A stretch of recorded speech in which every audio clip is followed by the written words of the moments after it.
Okay, so magandang gabi po sa inyong lahat.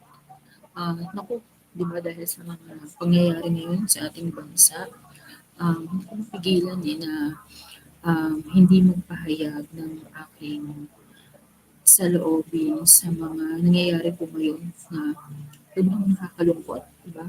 Nakakaalarma. Biruin niyo po yung nangyayari ngayon sa House of um, Representatives, 'di ba? Yung convicted drug lord na si Kerwin Espinosa na nanira ng buhay ng napakaraming Pilipino, 'di ba, dahil sa negosyo nila na droga. Bigla na lang acquitted, 'di ba? Pinawalang sala under this administration known as Bangag government. Tapos ngayon, 'di ba, tumitistigo sa House of Representatives dyan sa TUWADCOM o Quadcom, 'di ba? Parang nagsisilbing resource person nila, whistleblower na nagtuturo na ngayon. Parang gusto yatang palabasin, 'di ba, ng komite na ito na etong kopya na drug lord na 'to ay hero pa. So, nakakalungkot, 'di ba? Nakakagalit. So, panoorin po natin. Kayo na po yung humusga.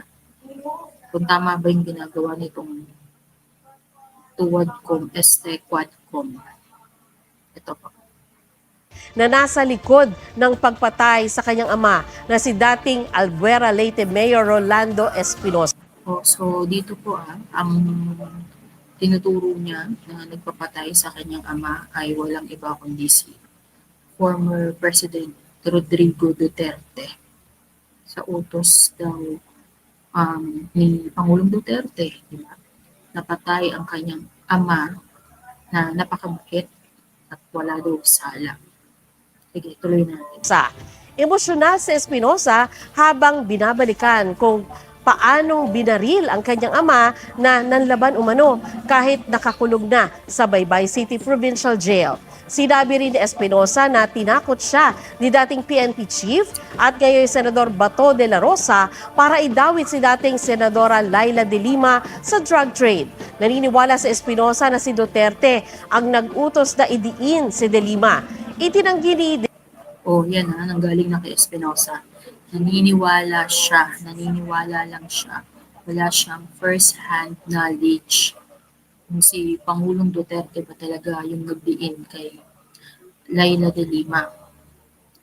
Puro hearsay lang siya. Okay, tuloy po natin. De la Rosa ang akusasyon. Isang beses lang daw niya nakausap si Espinosa at kaugnay ito kay Lieutenant Colonel Jovi Espinido. Sinabi noon ni Espinido sa Quadcom hearing na may sinusunod na quota at reward system sa Oplan Tokhang ng Administrasyong Duterte. Nakita natin sa TV na Nakita daw natin sa TV. Yeah. ang dating presidente nagsasabi na patayin niya lahat ng mga narcolis. So, sa pagkaintindi ko, siya talaga ang nag-utos. Ako, kung sakaling si former President Duterte ngayon nag-utos, bakit buhay ka pa? Diba? Dapat nga, pinatay ka na din eh. Ba't ka pa binuhay? Alam naman nila, pag pinuhay ka nila, kakagatin mo din sila pagdating ng araw. Dami nangyayari ngayon. Diba? Hindi ka ba naman ogag talaga eh. Napatayin ang papa ko. So sabi naman ni Bato, Kerwin, para magkaintindihan tayo at para walang mangyari na masama sa iyo o sa pamilya mo o sa membro ng pamilya mo, sumunod ka na lang sa plano. Idiin si Peter Lim at si Laila de Lima na kasali sa droga. Isa sa supplier ng droga si Peter Lim dito sa Pilipinas at si Ma'am Laila, protector. Pag makita ko yan, suntukin ko siya sa mukha. Magpagsalita siya, akala mo sino siyang malinis. Kapal ng mukha ng drug lord na yun no? raw ay lalong nagpalakas sa kanyang kagustuhan na magkaroon ng hustisya. Hindi lang para sa kanya kundi pati na rin sa iba pang biktima ng sistema na ginagantimpalaan ang mga nagsisinungaling at pinaparusahan ang mga nagsasabi ng totoo. Huwag magpahuli sa mga kanyang ama. O di ba nakakagalit po, biruin nyo yung Kerwin Espinosa na yan na convicted drug lord, di ba? Parang nagsisilbi pa atang witness, whistleblower, itong mga congressmen na to na puro pang-politika lang naman yung ginagawa dyan sa Congress. Naku talaga itong mga to. Panahon lang talaga yan, weather lang. May araw din kayong mga congressmen kayo. Diba?